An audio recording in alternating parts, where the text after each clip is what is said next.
എന്താ ചാകാൻ പോവാണോ? സെറ്റപ്പ് കണ്ടിട്ട് എന്ത് തോന്നുന്നു? അശകട്ടം കയറിയതാണെന്ന്. എല്ലാം കഴിയുമ്പോഴേ ആൾക്കാർ ഇതിൽ വന്ന് കയറേണ്ടതാ. ആ ഫാനിലിരിക്കുന്ന പൊടി കണ്ട, അതെങ്കിലും ഒന്ന് തൂത്ത് വൃത്തിയാക്കിയിട്ട് എനിക്ക് കയറായിരുന്നല്ലോ.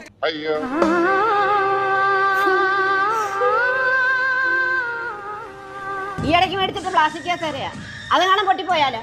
തടിക്കസേര കിടക്കുന്ന അതങ്ങനെ എടുത്തിട്ട് കയറും. എന്നെ കൊല്ലാതിരിക്കാൻ പറ്റുമോ? ദൈവമേ, ഇതെന്റെ പുതിയ സാരിയല്ലേ? ഇതേ കണ്ടല്ലോ എനിക്ക് തൂങ്ങാനാ. അയ്യോ, കരിഞ്ഞ മണം. നീ ഒറ്റ എടുത്ത് കാരണം ആ മീൻകറിയും പോയി. മീൻകറിയോ? ചോറുണ്ടിട്ട് കയറിയാൽ മതിയായിരുന്നു. ചേച്ചി ഇങ്ങോട്ട് നോക്കിക്കേ. നിനക്കെങ്കിലും തോന്നിയല്ലോടാ ചേച്ചിയോട് അവസാനമായിട്ട് ഫോട്ടോ എടുത്ത് വെക്കാൻ? അയ്യോ ചേച്ചി, ഇത് ഫോട്ടോ എടുക്കാവുന്നതല്ല, ഈ ചേച്ചിയുടെ ഫോണാ. നിന്റെ ഫേസ് ഐഡി മാറ്റാൻ വന്നേ, ഇപ്പൊ അത് മാറി. നീ ഫോൺ ഞാൻ എടുക്കുവാണ്.